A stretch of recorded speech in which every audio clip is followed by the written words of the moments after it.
pour commencer la parole à monsieur Olivier Léonard pour le groupe RDSE pour une durée de 2 minutes. Chers collègues. Madame la présidente, monsieur le ministre, chers collègues. Dans ce débat sur l'avenir du cinéma français, comme sur de nombreux autres sujets, rien ne sera possible sans un partenariat étroit entre l'État et les territoires. Rien ne sera efficace sans un travail en confiance avec les acteurs et les élus locaux qui accompagnent au quotidien les dynamiques d'innovation et de développement économique. C'est une des leçons qu'il faut tirer du grand débat national et je me félicite que le président de la République ait appelé à un nouvel acte de décentralisation. Ce nouvel acte de décentralisation, il faut maintenant le traduire dans les faits le plus rapidement possible, car des dynamiques locales particulièrement remarquables sont à l'œuvre et doivent être encouragées et soutenues. C'est le cas du projet dont je vais vous parler, qui est le Backlot 217, situé dans mon département de l'Essonne, sur un site qui est une ancienne base aérienne, la base aérienne 217, au Plessis-Pathé. Un lieu exceptionnel avec 300 hectares de terrain qui ont d'ores et déjà accueilli des décors extérieurs destinés au tournage de films, et notamment à celui du film L'Empereur de Paris, nominé pour les Césars 2019 du meilleur décor.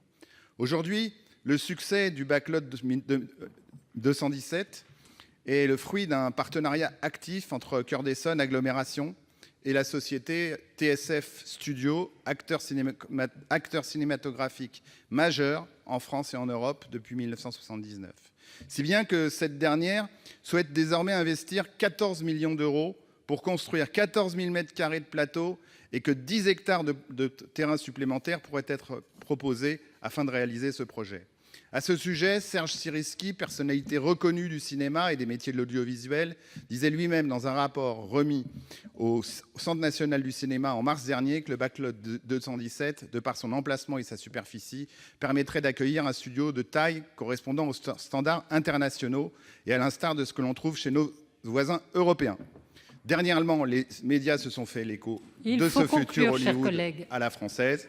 Monsieur le ministre, je souhaite finir cette discussion peut-être à la sortie de cette séance parce que je crois que le sujet est suffisamment important et attrayant et je vous remercie, Madame la Présidente, de m'avoir accordé ces quelques secondes. Merci beaucoup. Monsieur le ministre, à vous la parole.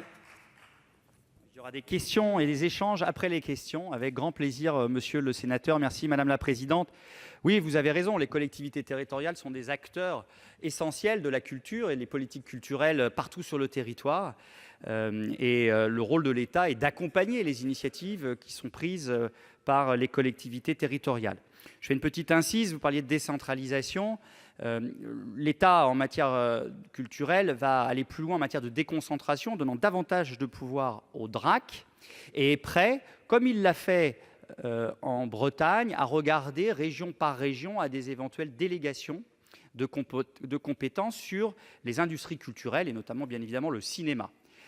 En ce qui concerne le sujet tout particulier que vous évoquez, je crois que grâce à la richesse du cinéma français, à l'ambition que nous avons en matière cinématographique et audiovisuelle, aux outils qui sont à notre disposition, comme notamment l'outil du crédit d'impôt qui, comme je l'ai dit dans mon discours, permet non seulement d'éviter la délocalisation de tournage de films ou de séries à l'extérieur de notre pays, mais aussi d'attirer des tournages venus de l'étranger. Il y a toute une politique possible et une filière de tournage possible qui peut se créer et se développer sur le territoire. Il y a un projet à Nice avec la Victorine, il y a un projet à Cannes dans la foulée, si je puis dire, du Festival de Cannes, les Hauts-de-France, avec le festival Sérimania, qui là aussi permet d'entrevoir des perspectives très importantes. Et en région parisienne, il y a le projet dont vous parlez, et je suis tout à fait, avec mes équipes, prêt à échanger, après la séance ou plus largement et plus longtemps dans quelques temps, et un projet autour de l'INA à Brie-sur-Marne. Donc on voit bien qu'il y a un vrai potentiel pour notre pays de développer la création audiovisuelle, la création cinématographique, et développer non seulement des emplois, mais une vraie filière économique au service de la création et de l'économie de notre pays. Merci, Monsieur le ministre. La parole est à Monsieur Stéphane